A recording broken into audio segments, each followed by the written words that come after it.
Hey folks, Erick Stakelbeck here. Welcome to a Watchman Newscast Livestream. Sorry I'm a few minutes behind here. Very busy news day.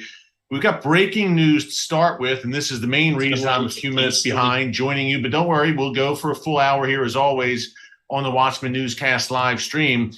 Yevgeny Prigozhin, the leader of the Wagner Group, that Russian-aligned mercenary group that is really present Africa, Ukraine, elsewhere around the world, traditionally fighting on behalf of Vladimir Putin's regime. Of course, back in late June, we had what seemed to be an uprising with Prigozhin on his way to Moscow before turning back.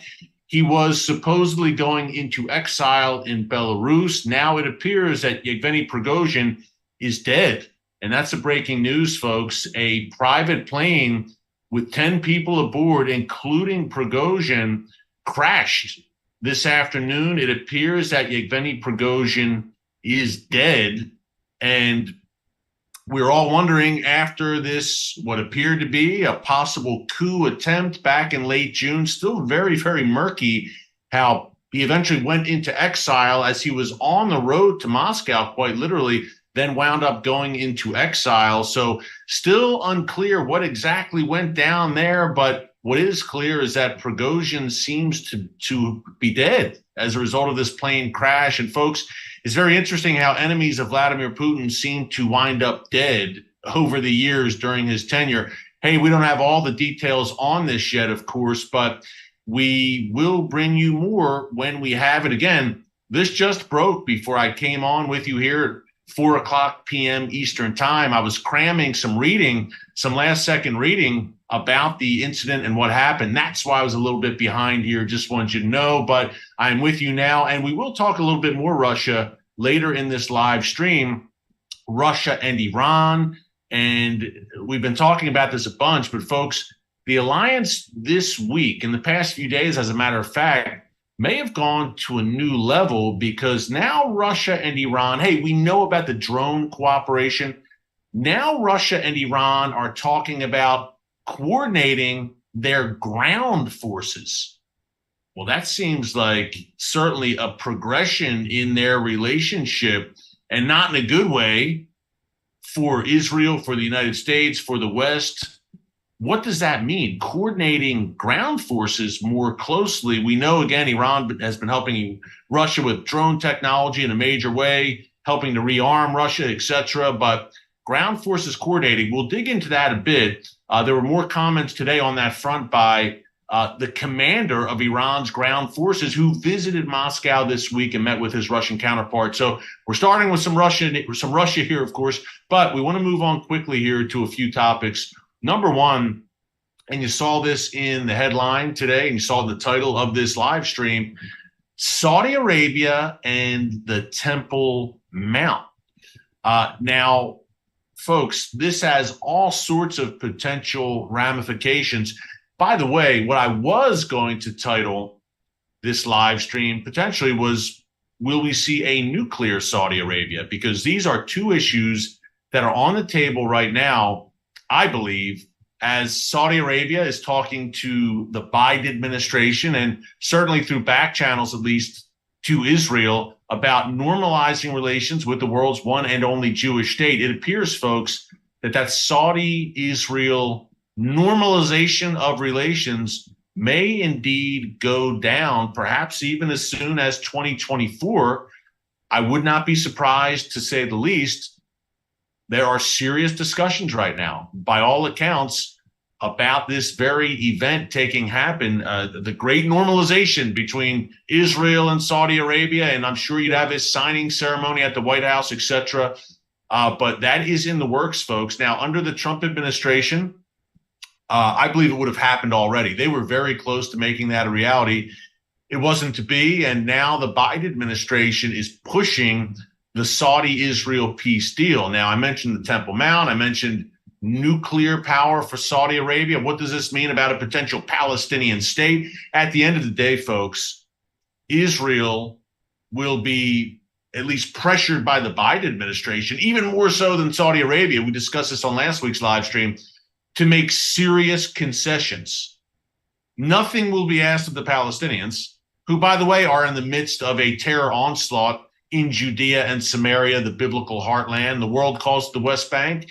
Here on the Watchman Newscast Livestream, we call it Judea and Samaria because that's what the Bible calls it. And if the Bible calls it Judea and Samaria, that's more than good enough for us here on the Watchman. But some serious developments we need to discuss in terms of Saudi Arabia and Israel and the Temple Mount, the most coveted piece of real estate in the world. Could the Saudis, as part of this, what seems to be a coming deal, I'm not saying it's tomorrow, 2024 may be more likely, does Saudi Arabia suddenly, as part of this deal, have a greater stake in the Temple Mount? What does that mean prophetically, by the way? And the Biden administration, what are they going to ask of Israel? And is Joe Biden and his team, are they looking towards this deal as a potential boost for them in the foreign policy arena in advance of the 2024 election? November 2024, about what, 16 months away? I'm not a math major, unfortunately. 15, 16 months away. And tonight, as a matter of fact, today's August 23rd, tonight in Milwaukee, we'll have the first Republican primary gearing up for the 2024 election. Will Joe Biden be the nominee for Democrats in 2024? What are your thoughts on that? Just curious. Some have said that he's not going to be the guy, but at any rate, his administration certainly would like to see a Saudi-Israel peace deal. And folks, believe me, they will maximize that for all it's worth and trumpet that as a great victory for them. So we've got a bunch to discuss there. Also, I mentioned that terror wave striking Judea and Samaria. 3 Israelis murdered in cold blood this week, including a 42-year-old woman, a mother of 5, I believe, a father and son who were gunned down viciously at a car wash in northern Samaria. So this is out of hand. I'm not going to say it's getting out of hand. It has been out of hand. And Israel is saying, you know what, we're fed up. Our patience has run thin with this. Meeting of security, of the security cabinet of Benjamin Netanyahu yesterday. And they're saying, look, basically when it comes to terror leaders and Palestinian terrorists, nothing's off the table right now. And we have reportedly leaders of Hamas and Palestinian Islamic Jihad, those 2 Iranian proxies in Gaza, who are certainly behind a great deal of this terror wave. We have them reportedly cowering right now and watching their backs and fearful of being eliminated, I guess would be the best word to say, by the Israel Defense Forces. We've seen this in the past many times where Israel will target and eliminate a terror leader when there is a terror wave in effect like we see right now. So we've got a bunch to talk about, no doubt. Hey, a few quick things before we really dig into this. Number one, we have over 1,000 people, over 1,100 people watching already, and we're only 7 minutes in. By the time we're done, we'll have thousands more today. Welcome to the Watchman Newscast. If you have never joined us, welcome. We go live like this once per week, usually on Wednesdays between 4 and 5 p.m. Eastern time, or 4:05 as I started today. My apologies again with that Prigozhin breaking news at the top. But on a regular basis, every day we're here on the newscast, usually 12, 15 minutes, commentary, breaking commentary every day. So if you have not subscribed, hey, be sure to subscribe, click the notification bell so you get alerts every time a new video is posted. Folks, we live in perilous times, momentous times, in bad ways and in good ways. And when all is said and done, these are Bible times. I believe these are prophetic times, no doubt. So we try to make sense of it for you here on the Watchman Newscast. Someone said they like the shirt. Yes. If you like the Watchman gear, check out the Watchman shop at shop.tbn.org/Watchman. We just opened up a Watchman shop. Cool way to show your support for the channel and to help keep us going. We've got nearly 700,000 subscribers right now. Hard to believe, man, only God. And with a large YouTube channel and a weekly television show, The Watchman on TBN, unfortunately, we can't do it all for free. I wish we could. We're working for the kingdom, but it's not free. It takes a little bit to produce this and get it up for you. So any kind of support is always welcome. And this Watchman shop, we thought would be a fun way to do that. So check that out as well. Let's get into the main topics of discussion today. Welcome to everyone from around the world. We will have people on every continent joining us. As you know, I'd like to give a shout out to the penguins in Antarctica even right now who are on their phones and tablets watching. Shout out to them. But we'll have people from all over the world, quite literally. What a blessing. And to me, I'm honored. I'm just in awe that we're able to do this. We're able to reach people around the world. As much as technology today, as we've talked about with the rise of AI, as much as it can be used for nefarious means, it can be used to further the kingdom as well. And we're showing that every week with these live streams as we have people from all corners of the world with us. And by the way, on the live streams going for an hour, we won't have B-roll mixed in and some footage like we usually will because this is a little more down and dirty. But you're here for the content, not the bells and whistles. So let's get into it. Okay, Saudi Arabia, Israel, what is the state of play with a potential peace deal? Well, that has been all the talk in D.C. over the past several weeks, folks, also in Jerusalem and in Riyadh. Really, the chatter began over 3 years ago with the advent of the Abraham Accords. Look, the UAE, Bahrain came into the fold, then Morocco, Sudan, but all along, everyone was asking, what about the Saudis? Clearly, the Saudis are, you could say, the big fish when it comes to a potential normalization deal with Israel. I interviewed Israeli Prime Minister Benjamin Netanyahu back in December. He said, look, the Abraham Accords, amazing, obviously happened on his watch. But he said peace with Saudi Arabia would be a quantum leap. That's the term he used when I interviewed him. And he said, and also his strategic affairs advisor, Ron Dermer, who I've interviewed many times and who is very close to Netanyahu, his top advisor, he and Bibi both said when I interviewed him that, look, a peace deal between Israel and Saudi Arabia would effectively end the Israeli-Arab conflict. Wow, that's quite a statement. Let's unpack it real quick before we get into the Temple Mount, the nuclear factor, and the potential price for Israel of an Israel-Saudi peace deal. And the Israeli-Arab conflict, what does that mean? Well, number one, they made clear it doesn't end, in their view, it wouldn't end the Israeli-Palestinian conflict. It certainly wouldn't end the conflict between Israel and Iran. And Iran, the Iranian regime, they're Persian. They're not Arab anyway, although they have Arab proxies working under them. But they say, look, in terms of the Arab world, look at what we've done. We've made peace with Jordan, Egypt, more recently the UAE and Bahrain, Morocco, and then we bring the Saudis into the fold. Yeah, we'd still be at loggerheads with Syria, clearly, and Iraq, not a good situation there. But the bulk of the most influential players in the Arab and Muslim world would have peace agreements with us. Jordan, obviously a close Western ally, strong intelligence services. Israel's neighbor to the east, very important. Egypt, the most populous Arab nation. Many say as Egypt goes, so goes the Arab world. The UAE, obviously an economic powerhouse, Dubai, Abu Dhabi. Bahrain, tiny, but a strong nation. I think an up-and-coming nation. I was there last year for a visit for a Watchman production. Fascinating place. Morocco, good relations with the West. And then Saudi Arabia, look, the birthplace of Islam. Mecca and Medina are obviously there. Very oil-rich, influential, obviously, good relations with the West. So Israel, they step back and say, look, we now have normalization. We have good relations with all of these influential players in the Arab world. So we believe that the Arab-Israeli conflict is over now that we have peace with Saudi Arabia. That is their view. They know that they put the Palestinian conflict over here in a separate box and the conflict with Iran in a separate box. And they actually see the Sunni Arab world. These are the Sunni Arab nations, Jordan, Saudi Arabia, Egypt, UAE, Bahrain, Morocco, etc. Israel sees them as natural allies against the Iranian axis, against the growing Shia superpower. And thank you. Someone just sent along a top chat. I didn't catch your name, but God bless and thank you. I see that in the very active chat on the side of my laptop that continues to scroll. Welcome, everyone. Keep the chat going. Love to have you all here. But the Iranian axis. And we've talked about the sheep and goat nations, right?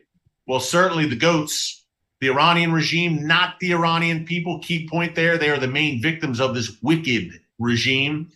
But Hamas, Hezbollah, Palestinian Islamic Jihad, the Houthis in Yemen, the Assad regime in Syria, all part of that Iranian axis, the various Shia militias in Syria and Iraq as well. That is the Iranian axis. On the other side of that divide are Israel and the Sunni Arab nations, the Abraham Accords nations, plus Jordan and Egypt, and plus potentially Saudi Arabia. And not only that, there's been chatter over the past 3 years about Oman, Indonesia, and Pakistan. That's two interesting ones there, folks. Look, Indonesia and Pakistan are not in the Middle East, obviously. Pakistan's in South Asia, Indonesia in Southeast Asia, but Pakistan is the world's lone Islamic nuclear power. Hey, Iran is trying to get there. Pakistan has been there for a while. That's number one. Number two, Indonesia, not any Arab nation in the Middle East, but Indonesia is the world's most populous Muslim nation.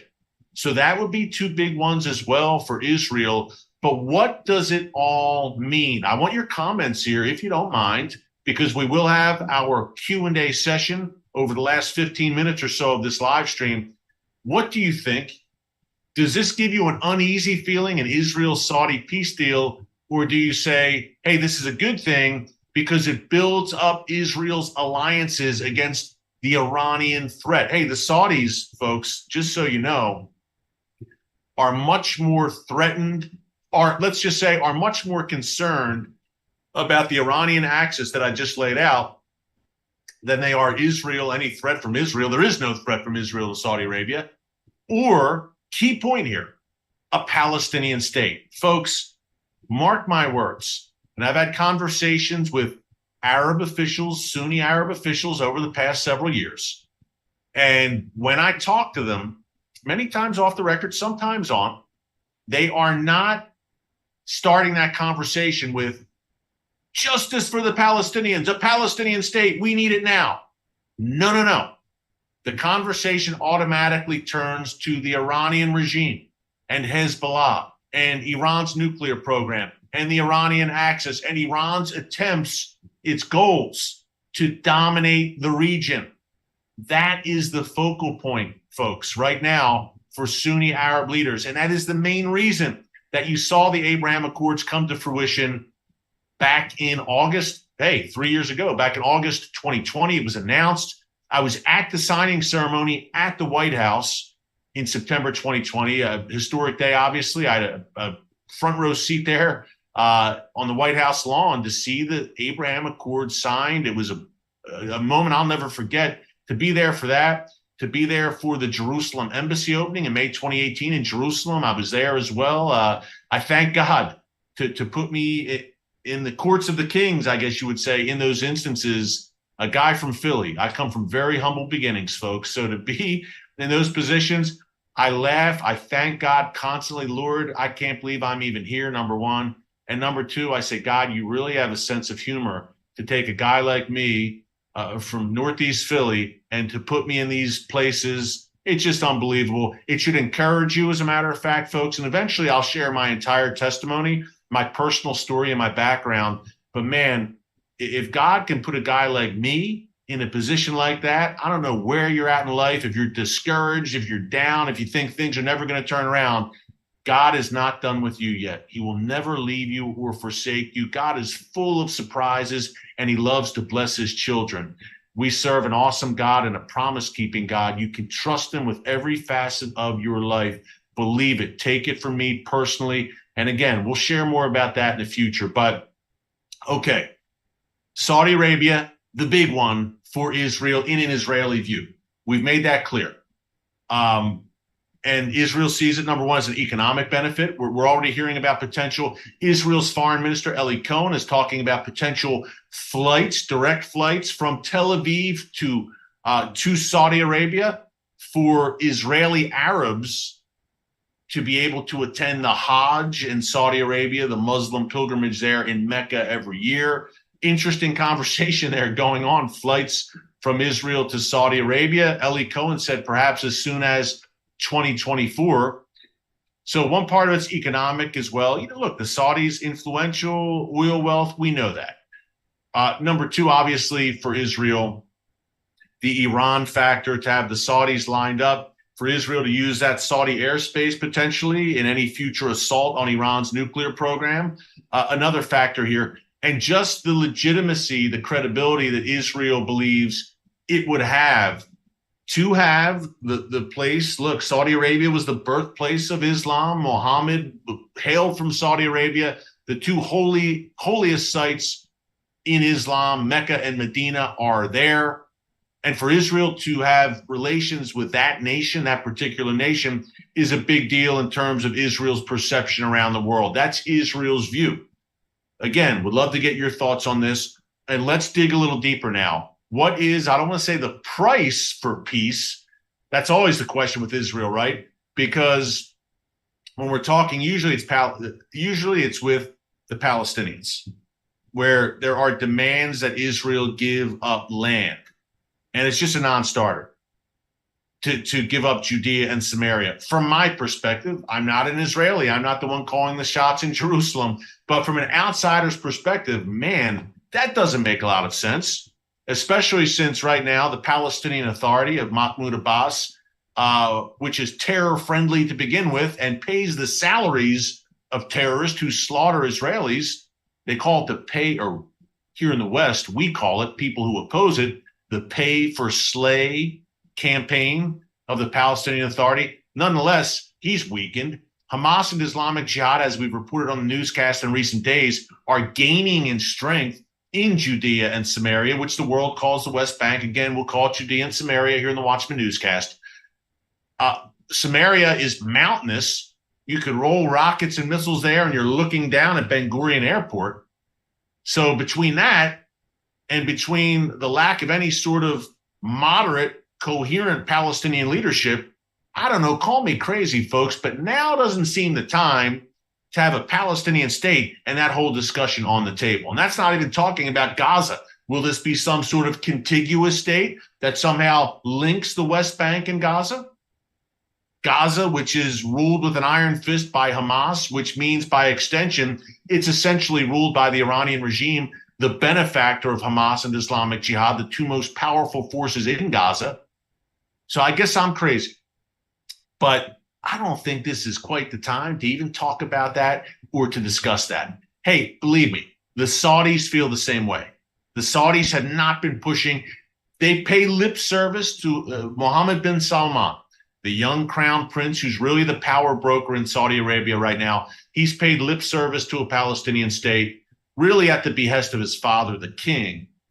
But at the end of the day, MBS is not losing sleep over the lack of a Palestinian state. He's not pining for a Palestinian state. You get the sense that he's certainly annoyed and then some with the likes of Hamas and Islamic Jihad, which are, again, Iranian proxies. The Biden administration is using this as a cudgel against Israel, folks. And we talked about this a bit last week. Let's review. The Biden administration is playing the role of mediator right now. They've made clear that they want to see an Israel-Saudi peace deal for the reasons I laid out at the beginning. For them, they can use this as fodder for the 2024 election. Look what we did. Peace in our time between Israel and Saudi Arabia. People said it would never happen. By the way, that's interesting how the media works, actually maddening, because the Abraham Accords, if you recall, back in August, September, during the last election cycle, 2020, obviously happened under the Trump administration. The media virtually ignored them. There was coverage, but the media moved on very quickly. These historic accords, and the media just moved on. Folks, I can guarantee you, if Saudi Arabia and Israel come to a peace agreement during the 2024 election cycle when Joe Biden's in office, man, the media is going to pounce on that, and they're going to broadcast it far and wide, and they'll be hailing it and hailing it some more. Trust me, the Biden administration knows that very well, and they're going to continue to pursue it. And the other facet of this is that the Biden administration is going to make demands of Israel. Hey, we want to give you this quantum leap quote that you've talked about, and this game-changing agreement with Saudi Arabia, but Israel, you're going to have to give something in return. A Palestinian state, half of Jerusalem, who knows what else will be thrown out there. I don't think Israel would bite, at least under the current government. Benjamin Netanyahu, if he did attempt to agree to a Palestinian state or major concessions, then his government would collapse. His government, his cabinet ministers, a good deal of them would say, no way, we aren't for this. They'd pull out of the coalition. You'd have new elections. Perhaps Bibi would do that. Perhaps he would call for new elections and form what's been called a unity government, where he'd bring Benny Gantz, dare I say, Yair Lapid into a coalition. It seems completely unlikely, folks, but expect the unexpected in today's Middle East. Would they all come together in a unity government once again? And would that be something that paves the way for the Saudi deal? Who knows? Again, today's Middle East is more unpredictable than it's ever been, and it's always unpredictable. But everything's on the table, I think, right now. So you can bet your bottom dollar that the Biden administration, which is no fan of Bibi Netanyahu, is going to try to pressure him and say, hey, you want the peace deal with Saudi Arabia? Okay, then we want this. And again, folks, the fascinating and maddening thing is that the Saudis aren't doing that about a Palestinian state. For their Arab brothers, they're not doing that. But the Biden administration are the ones advocating for it. It's a world turned upside down. But if you've been watching the Watchman Newscast, you know that. Okay, what about Saudi Arabia? What do the Saudis want? Apparently, they want to be able to develop nuclear power as part of this deal with Israel. Now, does that mean eventually Saudi Arabia building nuclear weapons? Look, folks, if Iran continues its march towards the bomb, and I don't believe they'll get there, by the way, I believe Israel will act. I believe that's coming eventually. There's no way around it.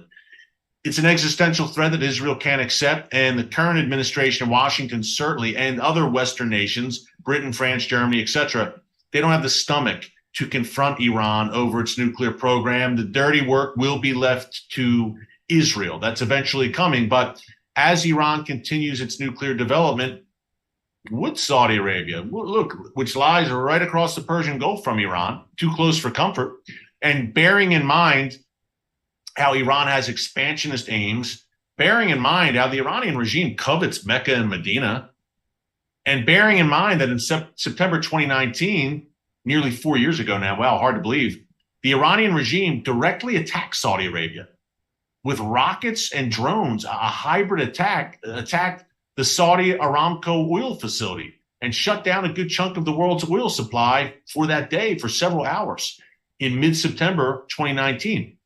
So the Saudis aren't foolish. Is it beyond the realm of possibility that the Saudis would say, we better start developing our own nuclear program, our own nuclear weapons program? Is that a crazy thing to suggest? Do the Saudis believe they can count on the U.S. right now and have a nuclear umbrella? Do the Saudis believe, look, the Saudis see the Biden administration, which has been openly hostile to Saudi Arabia, number one. Number two, they see Israel beset by internal problems right now and just a nation divided in many ways. And they feel like they're on an island. And that's why back in March, the Saudis, out of a position of weakness, normalized relations with Iran once again. I call this a non-aggression pact. That's how the Saudis view it. Where they're saying to Iran, look, we don't really like you, you don't really like us, but let's try and be civil here. And we saw a meeting just last week between Saudi and Iranian officials, the foreign ministers of those countries solidifying it. It's not an alliance, folks, between Iran and Saudi Arabia. Again, big difference here. It's a non-aggression pact. Will it last? Are deals with the Iranian regime worth the paper they're written on? I don't believe they are. We shall see. And that deal could be torn up in a second, even on the Saudi side. Perhaps if Israel and Saudi Arabia normalize relations, Iran rips up the deal and says it's off. You're a traitor to Islam, Saudi Arabia. You can see it. That's what they did with the UAE and Bahrain a few years ago. The other piece to this, okay, the nuclear factor, and already Yair Lapid, the opposition leader in Israel, has come out against the Saudis having nuclear power, and also some members of Congress here in the U.S. So that's going to be interesting to watch if the Saudis push that as part of this grand deal with Israel. But the other factor, the Temple Mount. And folks, this is where it's already interesting. This is where it gets very interesting. And I want to give you my take on the prophetic implications and where I believe Saudi Arabia falls in all of this in the days that are coming. The war of Ezekiel, Ezekiel's war, the war of Gog and Magog, I should say, chapters 38 and 39 of the book of Ezekiel. We're going to get into that in a minute. But let's get into some very interesting headlines here that Mohammed bin Salman, the crown prince, there's been various reports out of the region that he covets the Temple Mount. Interesting. He covets it in terms of, look, Saudi Arabia sees itself as the leader of the Muslim world. They do. They say, we are the birthplace of Muhammad. We are the site of Mecca and Medina, the two holiest sites in Islam. We are oil rich. We are influential. We lead the Muslim world. At least that's how they see themselves. Jerusalem is the center of the world, the world's most coveted piece of real estate. The Al-Aqsa Mosque is considered the third holiest site in Islam. It sits atop the Temple Mount. Would the Saudis not like to be the custodians of the Temple Mount and have custodianship over the Al-Aqsa Mosque as well? Then the Saudis say, wow, we control the three most important sites in Islam. Hey, MBS, Mohammed bin Salman, is a very ambitious guy, very forward-looking, to say the least. And Jerusalem, folks, everyone wants a piece of Jerusalem. Everyone wants a piece of God's one and only holy city, the ancient and ancestral capital of Israel. God has written his name on the walls of that city. He has given it to the people of Israel forevermore. And yet, everyone covets Jerusalem. It's like a gravitational tug, a gravitational pull. No one can resist the lure of Jerusalem. The prophet Zechariah talks about this. He says that a day is coming when Jerusalem will become like a burdensome stone, and every nation that comes against it will be cut to pieces. Hey, folks, we're at those days right now, I believe. And look, what happens is Saudi Arabia saying right now, I'm going to quote from some very interesting articles from the region about this, is Saudi Arabia right now saying, hey, we'd really like to control the Temple Mount?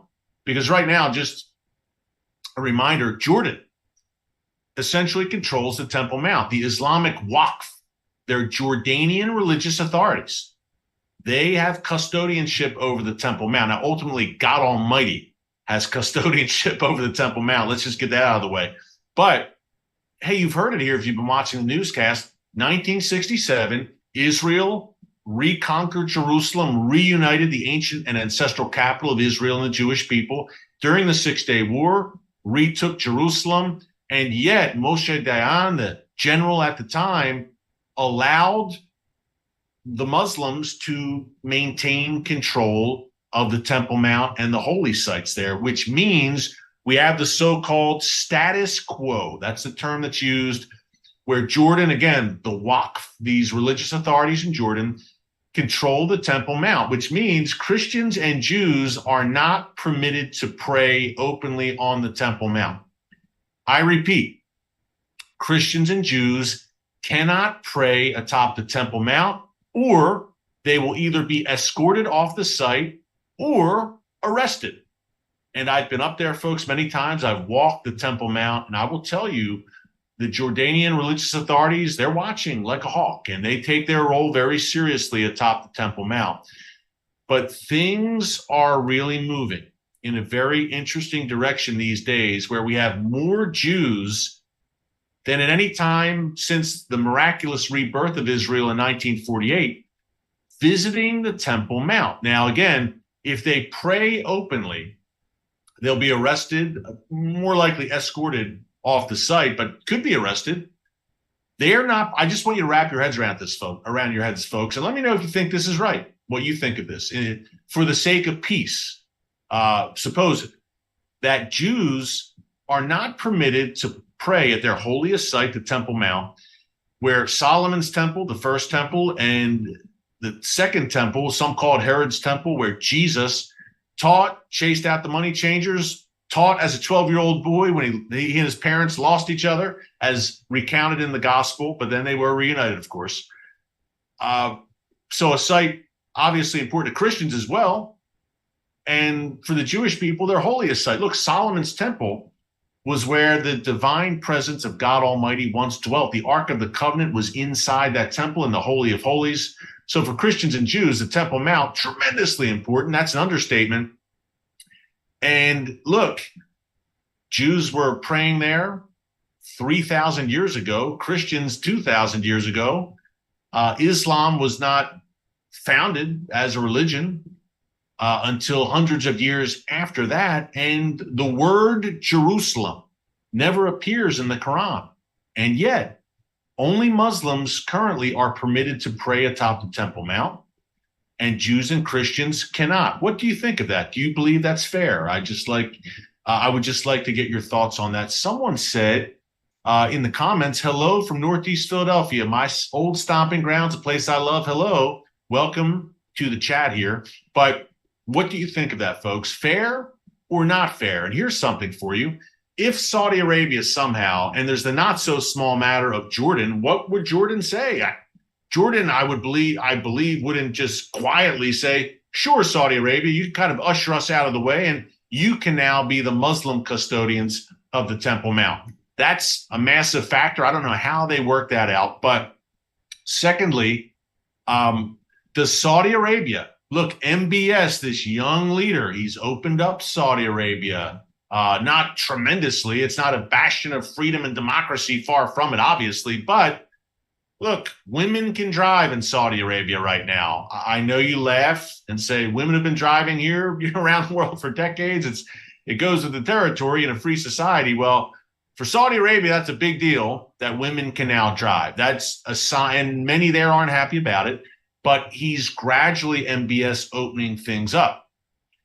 And in the UAE, we have these interfaith. I was in the UAE. I've seen this up close. Last year, there's many conversations about interfaith and Muslim, Jews, and Christians together sharing worship spaces. Does MBS push that in Jerusalem? Hey, this is a holy site for Christians, Jews, and Muslims. It should be a shared space where everyone can worship. Folks, you can see it prophetically. Can't you see it? And also, the Temple Mount, the third temple. Hey, folks, there's a few things that are very certain in Bible prophecy, in my view. Number one, Jesus will return, and he will return to Jerusalem. He's not returning to DC, Berlin, Tokyo, Moscow, New York City, London. He's going to lay down his foot on the Mount of Olives in Jerusalem. That's number one. Number two, a third temple will be built. I believe that's irrefutable. I believe it's clearly a physical temple. A third temple will be built in Jerusalem atop the Temple Mount. I believe that's a certainty. I believe prophecy demands it. Daniel talks about it. The book of Revelation talks about it. And folks, right now, the conversation, you've heard about the red heifers and the Temple Institute in Jerusalem preparing for a third temple. Some have said, well, how does that happen?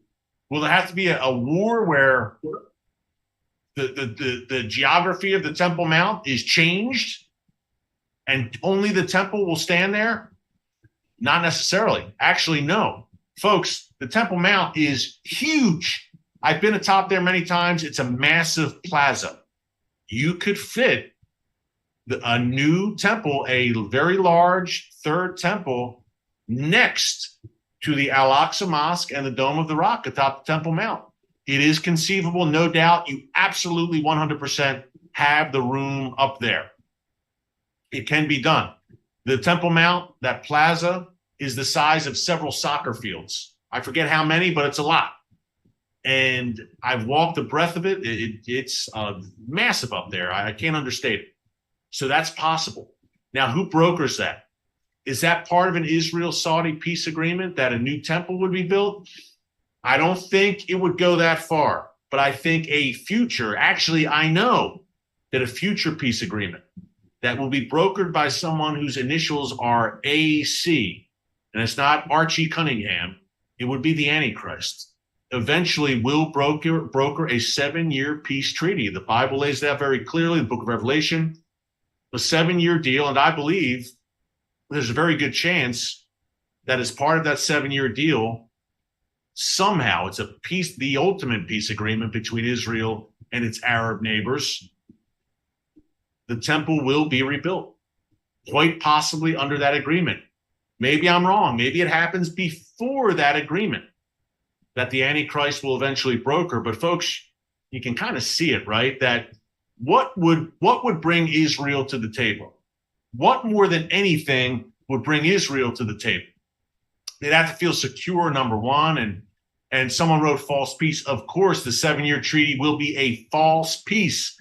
The Antichrist will eventually set up shop inside that third temple and declare himself God at the midway point of the Great Tribulation. But nonetheless, what would be something that would really make Israel, of course, security, number one. Israel feeling secure, peace and safety, right? After a war, after the Gog-Magog war, perhaps, after Israel really deals with its enemies, or should I say, when it comes to the Gog-Magog war, after God, the God of Israel, the God of Abraham, Isaac, and Jacob, deals with Israel's enemies and intervenes directly, nonetheless, what could bring Israel to the table where Israel might say, wow, number one, a feeling of security where they're like, we're in a good place. But secondly, where Israel says, wow, this may be worth making some unpleasant concessions that we normally would not make.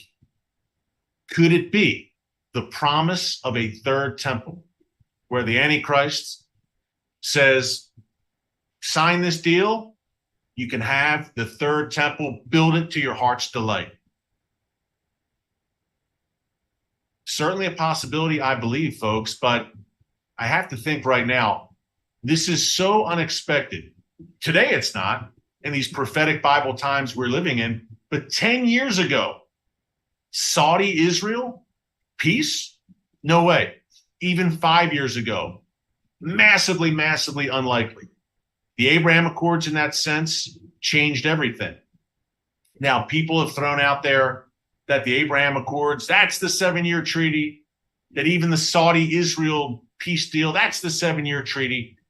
This is not that, in my view, folks. Unless someone steps forward, some compelling antichrist figure, and brokers that Israel-Saudi deal, this is not that.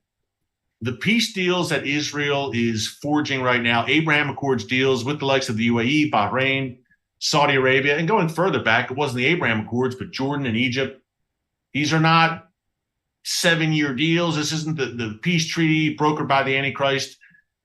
That 7-year deal is something entirely different and separate. But it's very interesting. I still believe there are prophetic implications because these deals move the goalpost a bit, right? And move the ball down the field, I guess, where, hey, Israel with deals with its Arab neighbors, that's not some crazy thing anymore. It's pretty common, as a matter of fact. So you are in prophetic times right now, no doubt. You have been really since 1948. Even before that, with the advent, the beginning, the stirrings of the Zionist movement. 1948, folks, sent everything into overdrive. The miraculous reestablishment of the nation of Israel changed everything. People say, well, we've always had wars and rumors of wars, pestilence, etc. Today's no different. Time marches on, century after century, nothing changes. Where are the signs of his coming? That Jesus is coming back. Why is today different? Why is this generation different, I should say? Two main reasons jump out at me. Number one, the presence of Israel, the rebirth of Israel. Hello, that's the ultimate prophetic sign. Number two, technology. The rapid advance. You know, the prophet Daniel said in the latter days, knowledge would increase, people would travel to and fro. And what about AI, artificial intelligence? The rapid advance of technology, how it's consuming people's everyday lives. And now more than ever, through technology, through surveillance, through a coming digital currency, the ability to truly have a one world government ruled by essentially one man who could essentially see the four corners of the earth through technology and monitor and surveil and unite currency, digital ID, all the rest. It sounds crazy, I know, but folks, listen.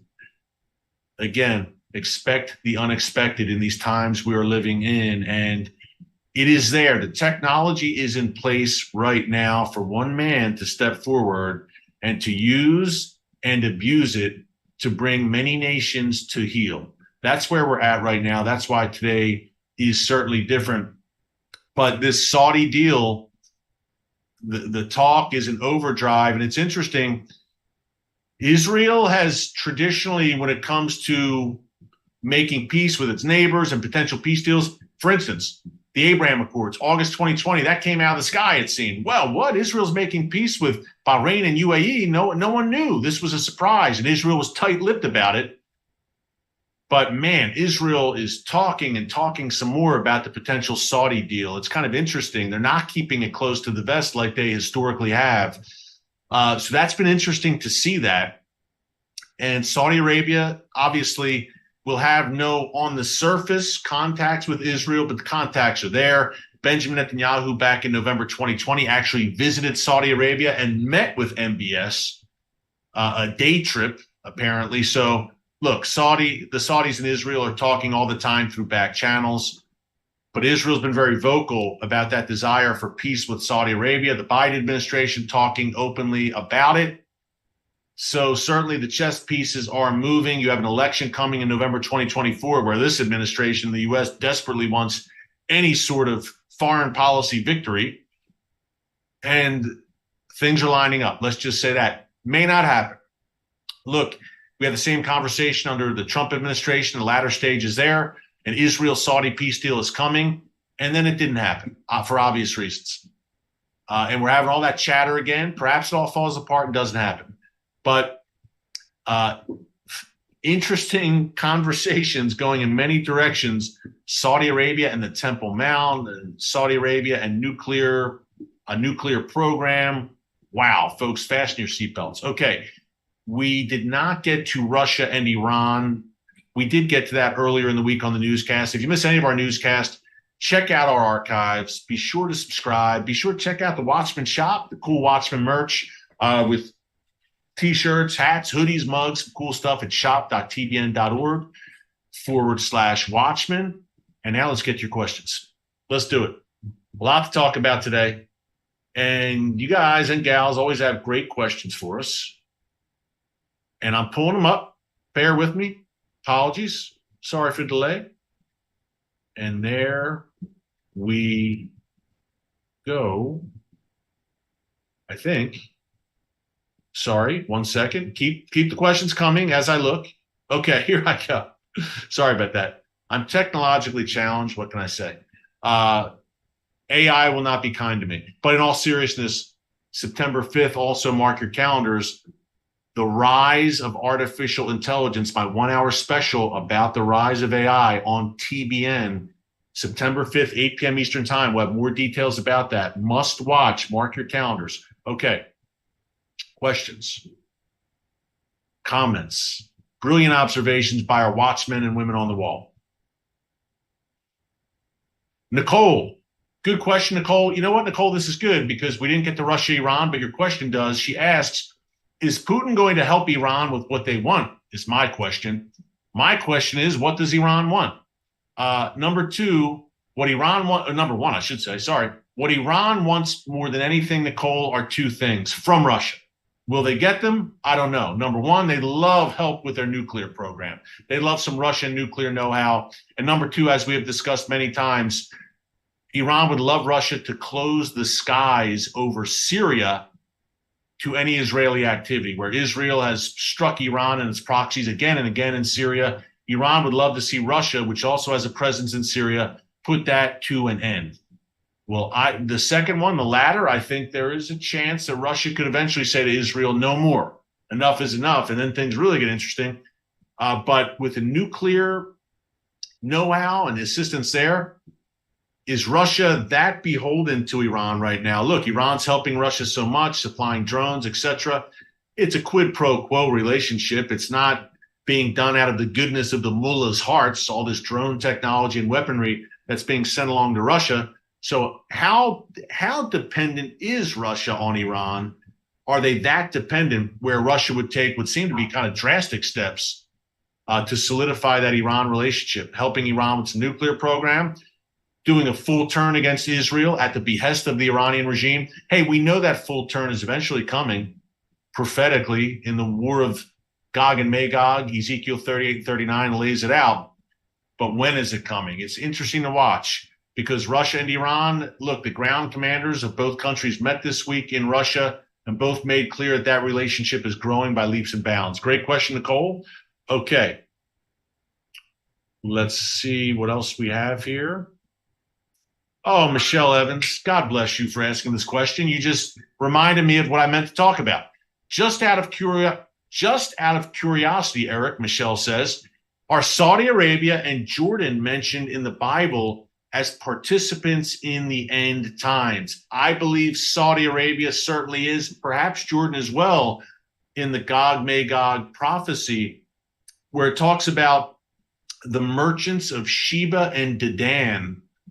Or it talks about Sheba and Dedan, the young lions of Tarshish, but Sheba and Dedan, which I believe are those Gulf nations like Saudi Arabia, like the United Arab Emirates. The Bible says that when this invasion force approaches the mountains of Israel, led by Russia and Iran, I believe Turkey will also be there, some African nations, some former Soviet republics, and they're threatening Israel. They're advancing on the mountains of Israel. Ezekiel says that Sheba and Dedan, I believe in Saudi Arabia, those Gulf nations, will protest. And they'll say, hey, why are you doing this? Hey, you shouldn't do this. But they won't intervene. They're not physically, militarily going to get involved and assist Israel. And I believe neither are Western nations. They're going to protest loudly. Hey, you'll see a bunch of UN resolutions, but they aren't going to directly intervene and help Israel. Israel will be on its own, except for a pretty strong ally, very strong, God Almighty, who intervenes directly. The strongest of the strong, the king of the universe. God Almighty intervenes on behalf of Israel. But Saudi Arabia will protest with Jordan. Interesting. My friend Bill Salas says that Jordan may be involved in Psalm 83. You think of historically Edom, Moab, and Ammon. They comprised modern day Jordan. You read about them a bunch in the Bible, right? So Jordan's prophetic role, many different takes there. But Saudi Arabia, I think, pretty clear, and perhaps Jordan is part of those protesting this invasion. Remember, it's going to occur right on Jordan's doorstep as well. Okay, let's see.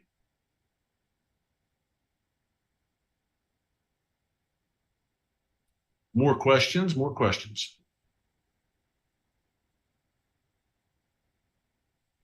Denise Forster.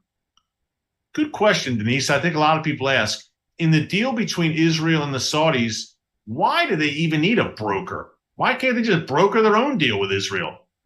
Good question. The U.S. always seems to be the mediator in these deals. I suppose the biggest part of that is these nations, before the deals are signed, they don't have diplomatic relations.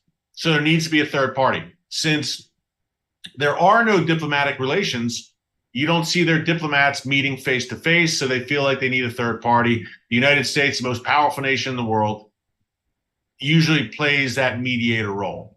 But you would like to see, Denise, these nations just cut out, in this case, cut out the Biden administration, which is advancing its own interests, like I discussed a few minutes ago, in advancing a Palestinian state here and other things.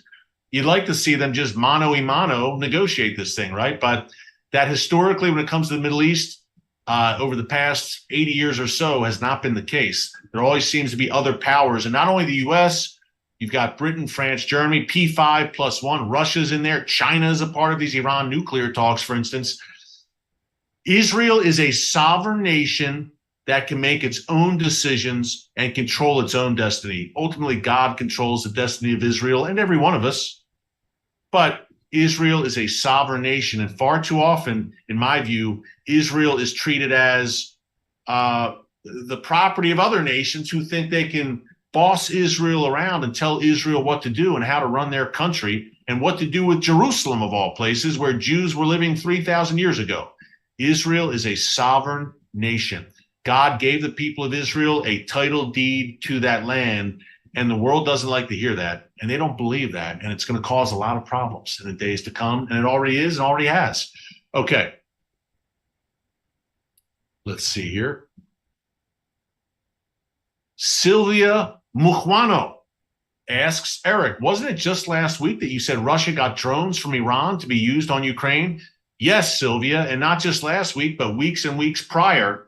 Russia and Iran, hey, that relationship, I talked about the ground forces today, but Russia has been getting that drone technology for a good amount of time now, well over a year, to the point where Russia right now is building a drone factory east of Moscow with Iran's help, where they plan by summer 2025 to mass produce off the assembly lines 6,000 attack drones based on the Iranian Shahed 136 model, which is an attack drone which can be loaded with explosives flown into a target. They've been called, and people say, no, people get mad about this. Not my words. I'm just quoting. Some have called them suicide drones. I know they're not actual people, but some have called them suicide drones, kamikaze drones. Call them what you like. They are very lethal and very dangerous. And Russia is getting that technology in a large degree from the Iranian regime. It's a dangerous thing for sure, as Iran also passes that technology off to the likes of Hamas, Hezbollah, Islamic Jihad, all the rest.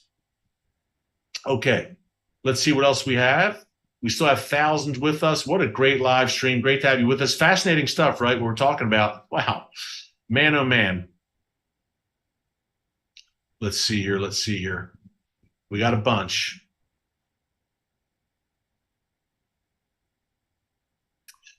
Pristine Auto Detailing.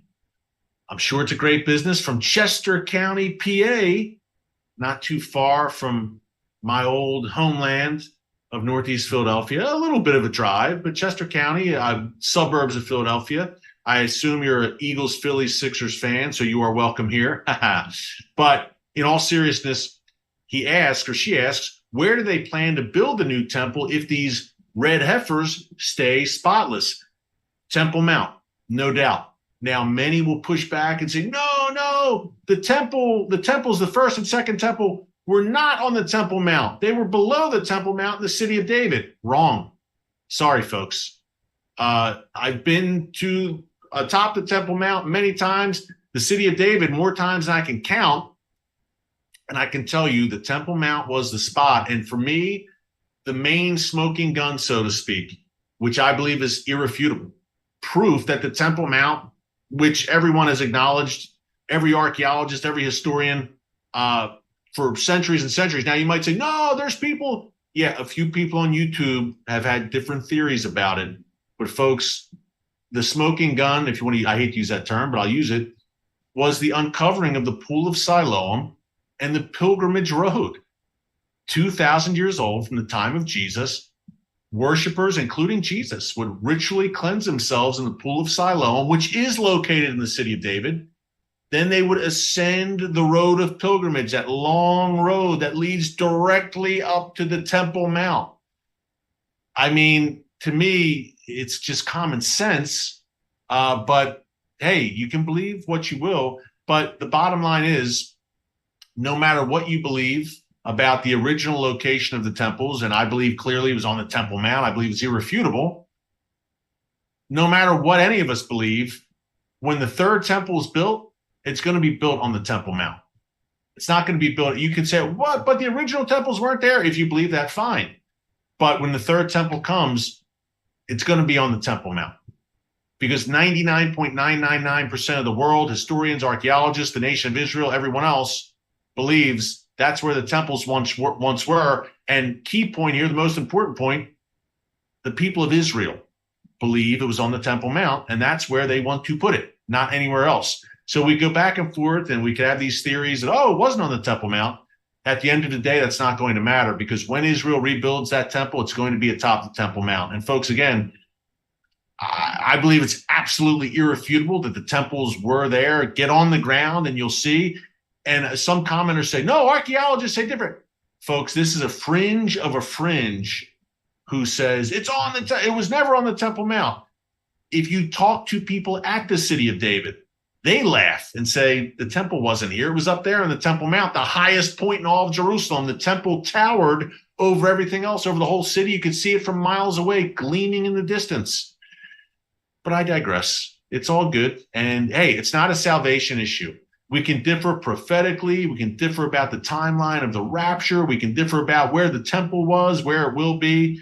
But it's not a salvation issue. We're all brothers and sisters in Christ, and that's a beautiful thing. Hey, thanks so much for joining us here today on the Watchman Newscast live stream. Until tomorrow, God bless you. And remember, never hold your peace. Hey everyone, thanks for checking out the Watchman Newscast. Make sure you hit the subscribe button so you never miss an upload, and tap the bell icon so you're notified every time a new video is posted. And don't forget to share your thoughts, insights, and comments below. Thanks for watching. We'll see you back here tomorrow.